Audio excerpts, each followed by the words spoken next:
今日もですね、この静けさの森のトークイベントを始めたいと思います。今回のテーマは一人一人の命輝くというものをテーマにですね、神奈川県の黒岩知事をお招きしてお話を伺いたいと思います。黒岩知事、よろしくお願いします。はい、よろしくお願いいたします。はい、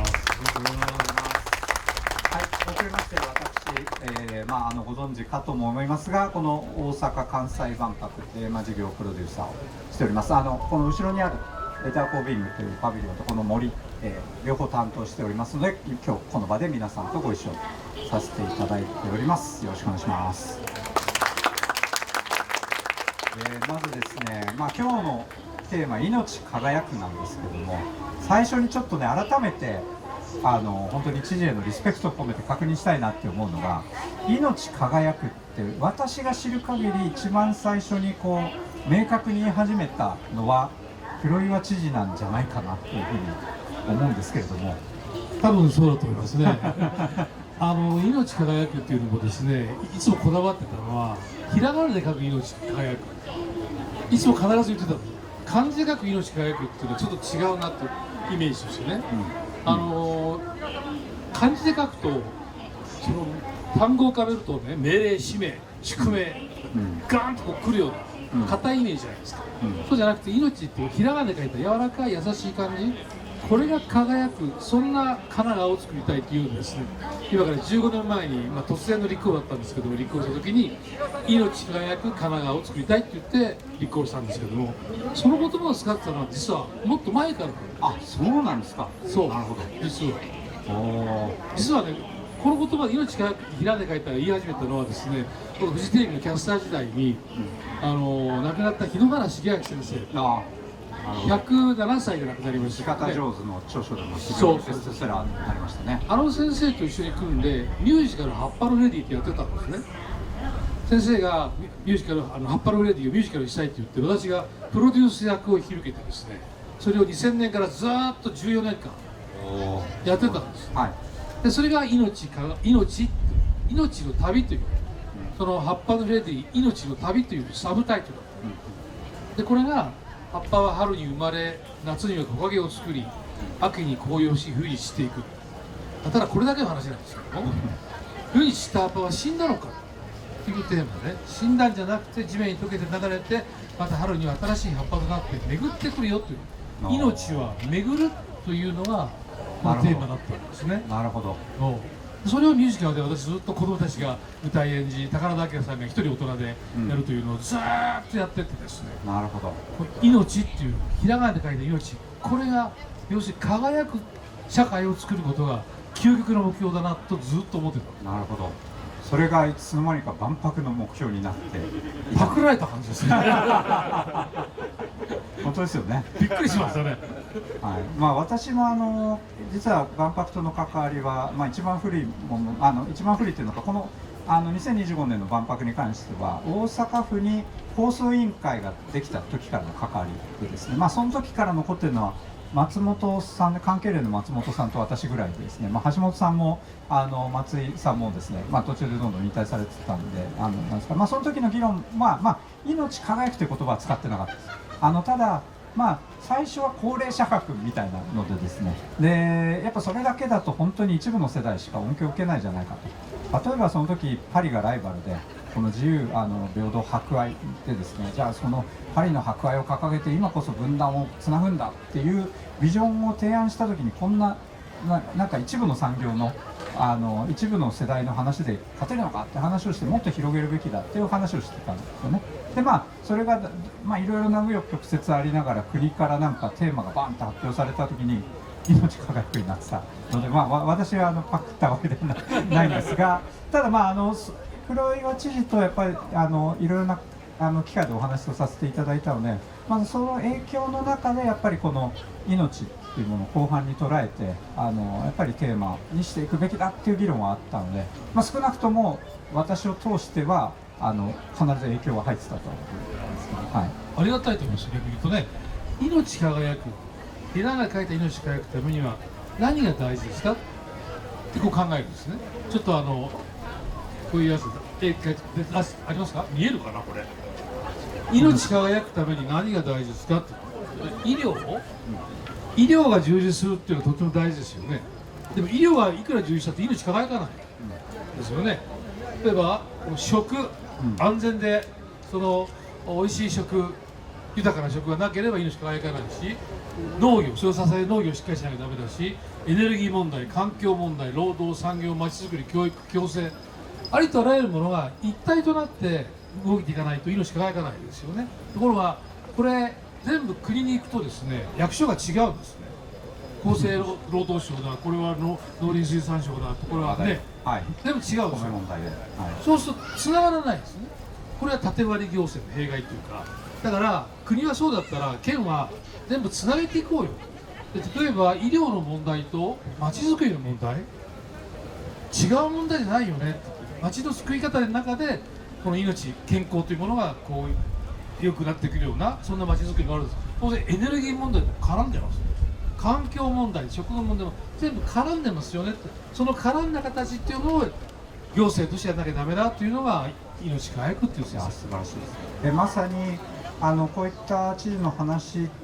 の訓導いただきながらいろいろ連携させていただく中で、今回の万博でもテーマウィークというのを掲げて、これもまさにテーマウィークのセッションの一つとしてやらせていただいているんですけども、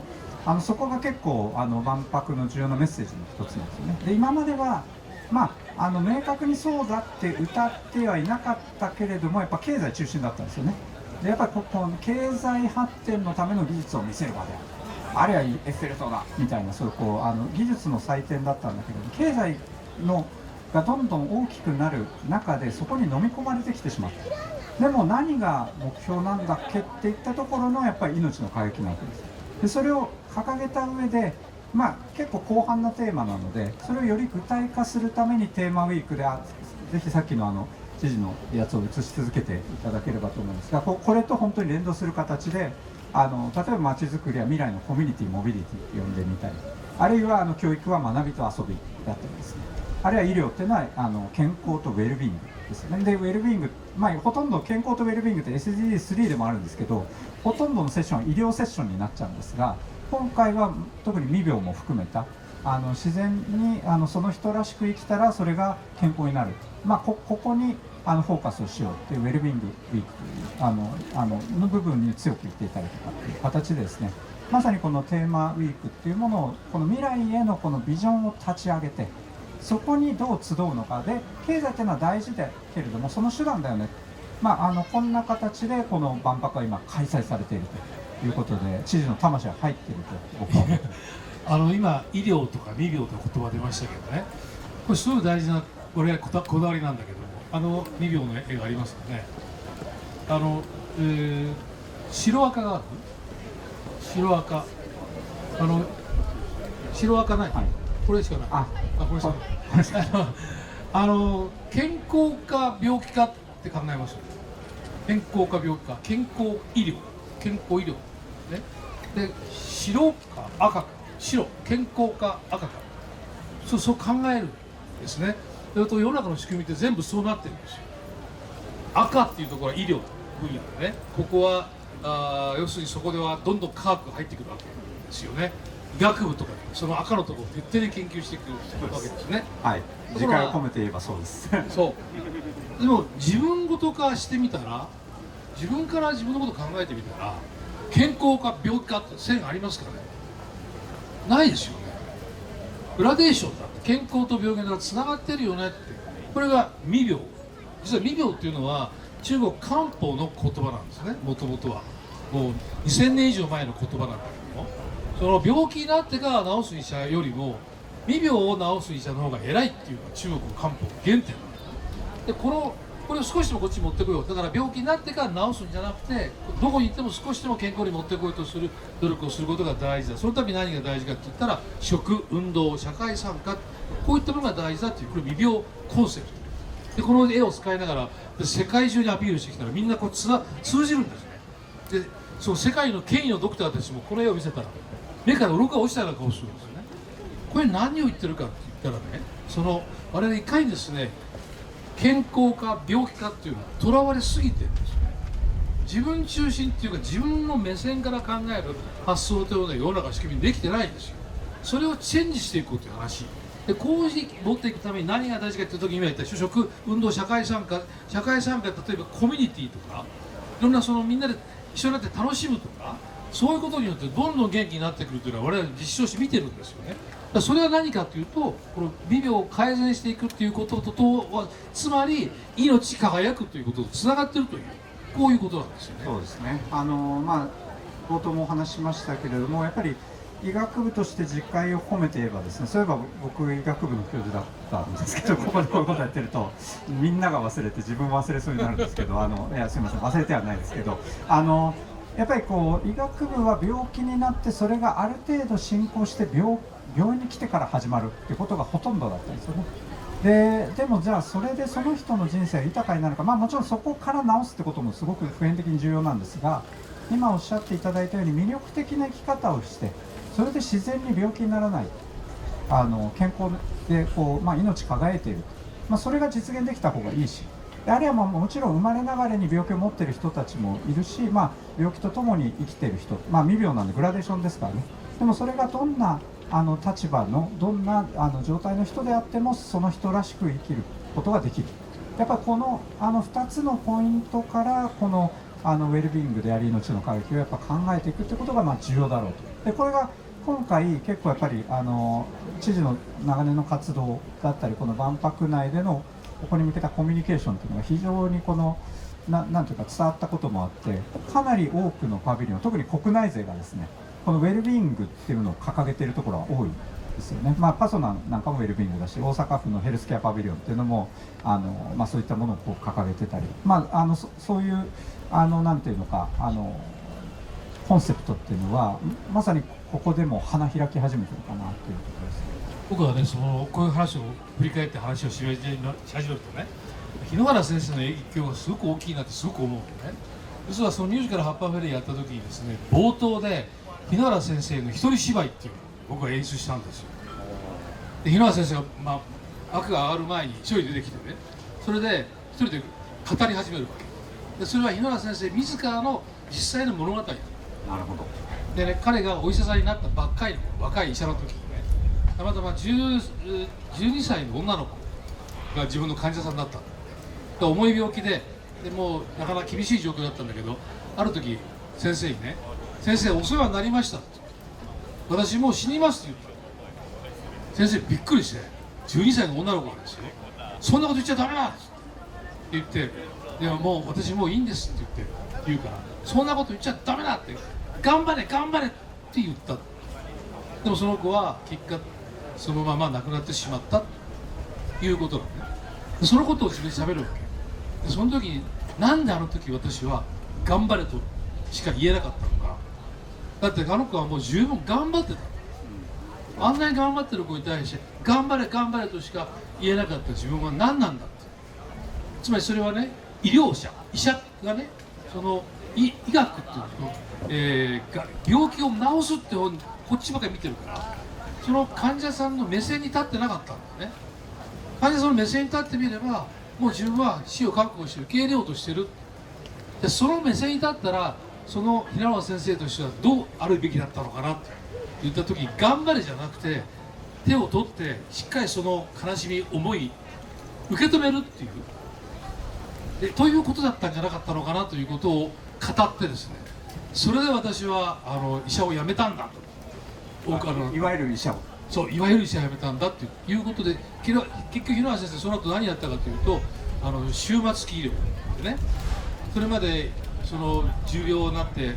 どんどん悪くなってもどんどんスパゲッティ状態っていうか、チューブをどんどんつないで家族にさよならも言えなくて亡くなっていくっていうのが当たり前だったのが、そうじゃなくて最後の最後まで尊厳ある死を迎えようと。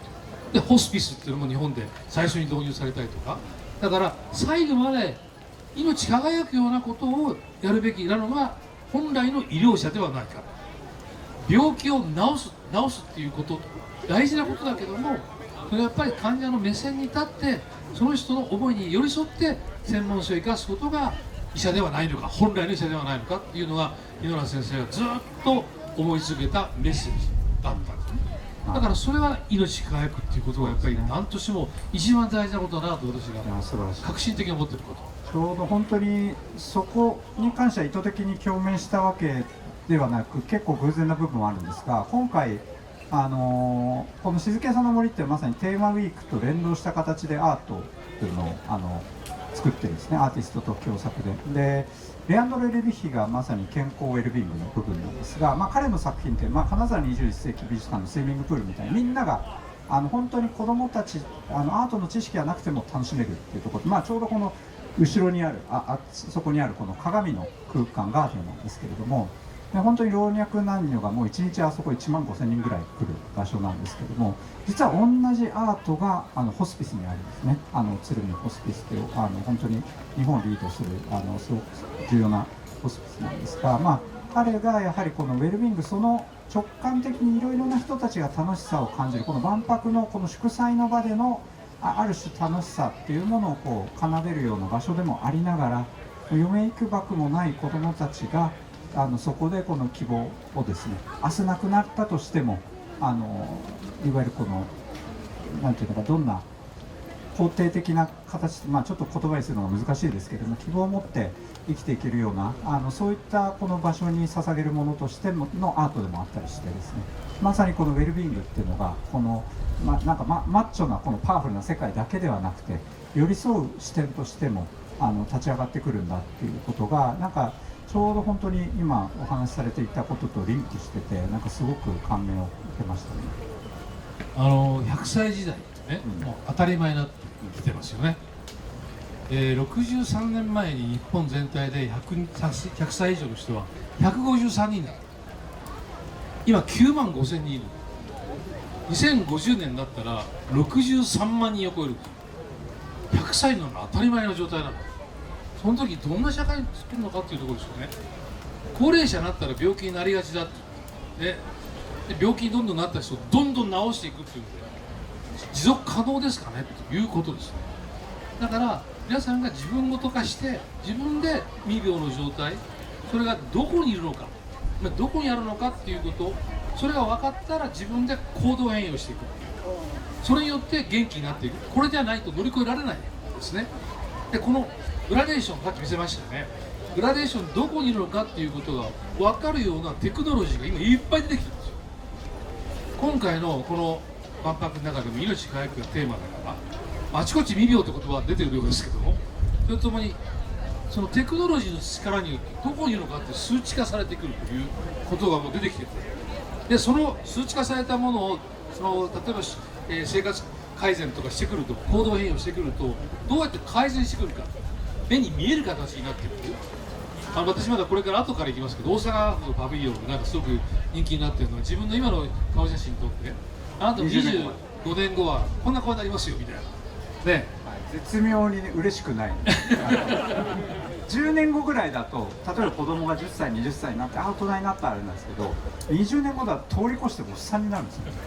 全然嬉しくない自分だともうすごい老けすぎてて、なんだこれはっていう絶望から始まるっていうね、すごく楽しいパビリオンです、そこからこういろいろ頑張って、ブースを回るとちょっと若返って、これで未来が変わるんじゃないかっていう、最後には希望を持って、でその20年後の自分たちがなんか踊り狂うっていう、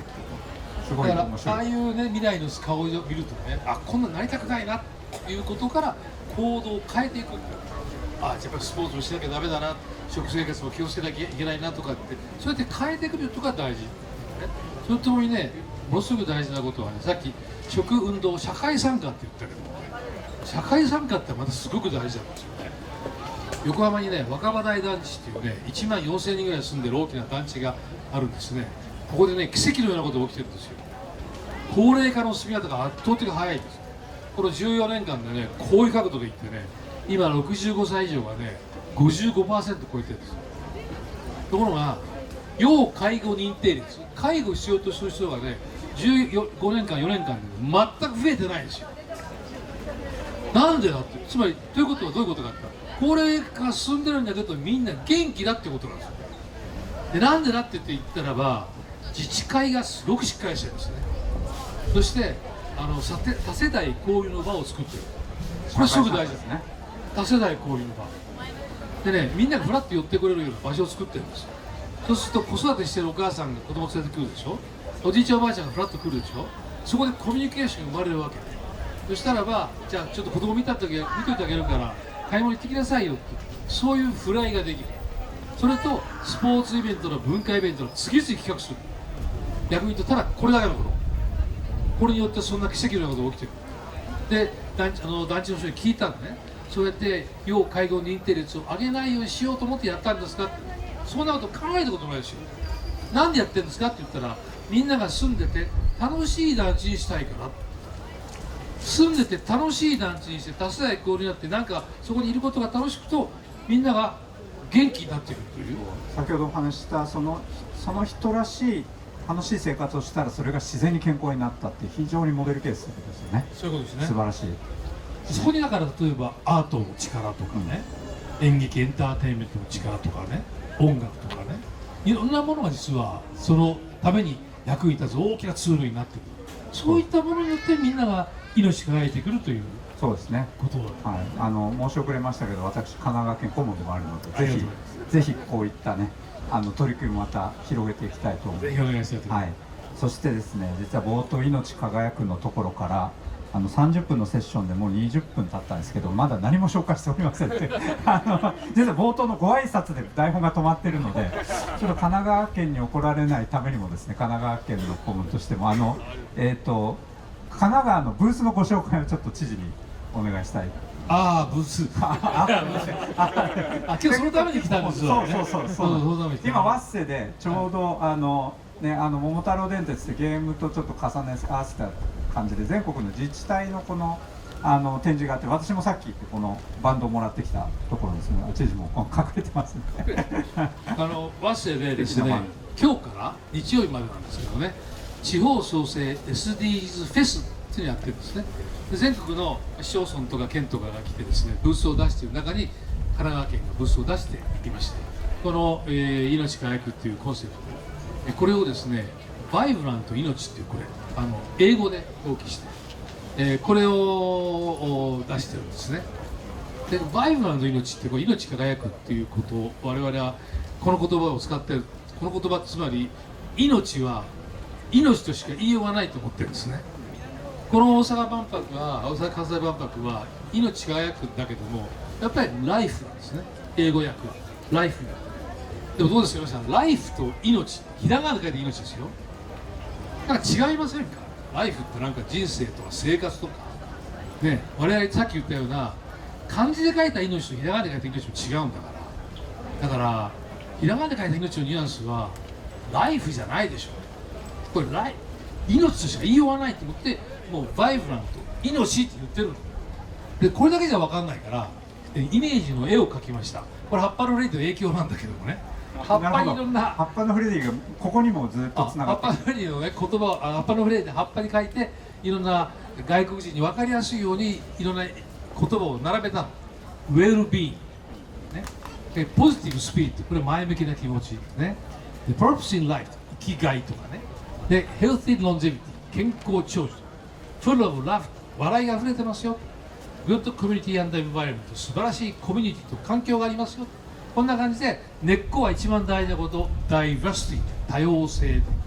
こんな感じが我々が言ってるバイブラント命なんですっていうことを、もうすでにですね国連のニューヨーク本部とかですね、世界中で WHO もそうだけども世界中で発信してるんですよ、神奈川県で。これ外国人に分かるんですよ、これで。だから神奈川県、そうだ、なんでこんなこと今一生懸命やってるかというと、皆さん2年後は横浜で万博ありますから知ってますか。全然知らない万博協会しか今手を挙げなかった万博協会は手を挙げてました。さすがに2年後横浜で万博あるんですよ。グリーンエクスポっていうんですけどね、はい、だから私今日グリーンの服を着てるんです。はい、ちょっと違った。グリーンエクスポ、ありがとうございます。はい、グリーンエクスポ、これ本当のね、ここの大阪万博でやってる世界基準の同じトップクラスの万博なんですね。でその時に神奈川県を出展しますけど、その時にはこのバイブラント命っていったことをですね、キーワードにしていろんなことをアピールしようかなと思ってるんですね。素晴らしい。命輝くのテーマがこの2025年大阪万博とこのグリーンエクスポにもつながっていくということですね。そういうことですね。しかもやっぱこのプレゼンもなんか森をバックにするとさらになんか説得力あります、後ろにこの万博の今中央にあるシンボル静けさの森をバックにあ、ちょうどいいですね、はい、ちょっと神奈川県の人ぜひ写真をこうバッと出してこの葉っぱのフレディをモチーフにしたこのテーマとこの地図とこのイノバイブラントということですよね。でもやっぱりまだまだグリーンエクスポ知られてないですよね。ちょっとでもね、大阪・関西万博が非常に盛り上がってきたのでね、今日も本当に皆さんの熱気を感じながら、まあ、開幕前いろいろ言われてましたけど、やっぱこの実際の場が立ち上がってきたことにすごい盛り上がりなので、これをね、ぜひ日本の力にしていく上でも園芸博にもグリーンエクスポにも持っていってもらってぜひ、ね、この流れを、ね、2年後つなげていきたいと思いますからね、今から準備してますからね。私はね、このグリーンバイブラント命をテーマにしたねミュージカルショーを今、ね、作ろうと準備もう始めてるんです、ぜひねお楽しみいただきたいと思いますね。それはまだ公開できる情報というのは少ない感じですか？まだまだ今、まだまだ今2年後ですよね。そう今、業者誰がやりたいかって業者募集したらそうそうたるところはバーって上げてくれて、今それのコンペが始まっているところです。なるほど、まあ、そこはもう構成中ですね。そういうことです。選んでいくと。そうです。すごい楽しみですね。やっぱり知事も非常にやっぱアナウンサー出身ということで声も素晴らしいんですけど、なんか参加されないんですか？ここに。いや、応援します。いやでも楽しみにしてます。すごい。はい、ぜひお願いします。グリーンエキスポ2027年何月からとか？3月から。3月から。あ、じゃあここか。3月19日から2027年3月19日から9月26日までですね。テーマは幸せを作る明日の風景ということですよね。全体のタイトルがね。なるほど。でもやっぱりここ来てね、はい、大阪・関西万博えらい実は盛り上がってるなって感じましたね。皆さんそうじゃないですか？まあ結構いろんなこと言われてましたからね。お、すごい。ねえ。来てみたらなんかおすごいわって言って感動するようなパビリオンもいっぱいあってね。矢田先生のパビリオンも不思議ですね。不思議ですか？なんか建物があると思ったらどこがパビリオンなんだみたいな。まあもうそこからちょっとそう思った瞬間もう巻き込まれてますからね。その問いかけには。いや。やっぱりこうつながってる感っていうかね。空もつながってるし、みんながこうつながってる感っていうか、やっぱり命輝くっていう中でつながってるということ、これはすごく大事。多世代交流と言ったでしょ。多世代交流って何だろう。多世代がつながってるという、それが皆さん命を輝かせる。そうですね。まあ私たちはまさにシームレスな壁も屋根もないで森と一体化するっていう空間的なつながりなんですけど、それはもちろん今おっしゃっていただいたように世代あるいは時間ですよね。であるいはいつも特に声なき将来世代というのか子どもたちっていうものの未来が置いてかれるんですけど、それもやっぱり未来を想像することによってしっかり一緒に考えていこうっていうのがやっぱこのメッセージ。まあ本当に今日は天気はいいんでね、空を見るのが気持ちいい日なのですごい良かったとつながるというのはやっぱり今回見た中でやっぱりすごく重要なキーワードだなっていうのをねすごく感じましたね。命輝くためにはつながるということをですね。これやっぱりじゃあどんな形でつなげていこうかっていうこと、それがみんなの命輝かして楽しくなるっていうね、そうですね、健康な長寿を増やしていくっていう中で大きな要素になってくると思いますよね。まあこれまでの万博ってやっぱりどっちかというとも個々のパビリオンが別個に表現するということだったのが、まあ、今回まさにこういったつながる場をたくさん作っていってで、まあ、本当に理念も含めてですね、本当に各国パビリオンでつながる部分っていっぱいあるので。まあこれが一つレガシーとして残っていくんじゃないかなというふうに思いますね。でそしてそれがグリーンエクスポにもつながっていくと素晴らしいんじゃないかな、この、ね、さっき未病の話したでしょ。白か赤かじゃなくてグラデーション、この話を聞いたある外国人の人がね、それは東洋的な発想ですねって考えてみればね、白か赤かっていう西洋的な発想でね、イエスかノーか、日本人よくねイエスかノーかはっきりしろって言われたらね、いやなんとなくとか言って日本人は曖昧だって言って曖昧だって言われたこと曖昧だからダメだって言われてると思ったの、世の中って実は全部そんな白か赤かって言える話じゃない、なんとなくつながってるというのが当たり前で、これがだからむしろ東洋的な発想、曖昧こそが実は真実を真正面から向き合うために大事なことなんだって、でこの話をしたら東大のある先生が「そうだ」って言って「コンピューターを作り変えなきゃダメだ」ってコンピューターって0101して計算するんですね。はい、そうですね。そうじゃなくてグラデーションで計算する計算式っていうのをね発明したって言ってるんですよ。つまりこの命輝くってそれつながってきてるということを我々は本当は得意なはずなんだよ。そうですね。日本人ってのはこれ一番違うのは分断でしょ。今アメリカで進んでるようなこっちはこっちあっちはあっちね。そうじゃなくつながってるみんなつながってるよっていう本当は我々の得意技なんだけどこれをしっかりとね命輝くという言葉で盛り上げていきたいなと思いますね。ちょうど私たちのパビリオンまさにこの違い白か黒かでどっち陣営かじゃなくて違った状態で共鳴をして未来に向かうっていうのがコンセプトなので、まさにこの分断の中でつながりを諦めるんじゃなくてそれでも違った上でどうつながるのか曖昧さをこう抱えた状態でどう未来に行くのかってこれ結構重要なメッセージなのでぜひこれをまたグリーンエキスポに持っていっていただければと思うんですがそろそろ締めないといけないということで最後黒岩知事締めのメッセージお願いします。いやありがとうございました。今日本当来てよかった。ね、よかった。よかったね。よかった。ぜひね2年後はですね横浜でのグリーンエキスポ横浜でお目にかかりましょう。ありがとうございました。ありがとうございました。また万博もでも来てください。はい、ありがとうございます。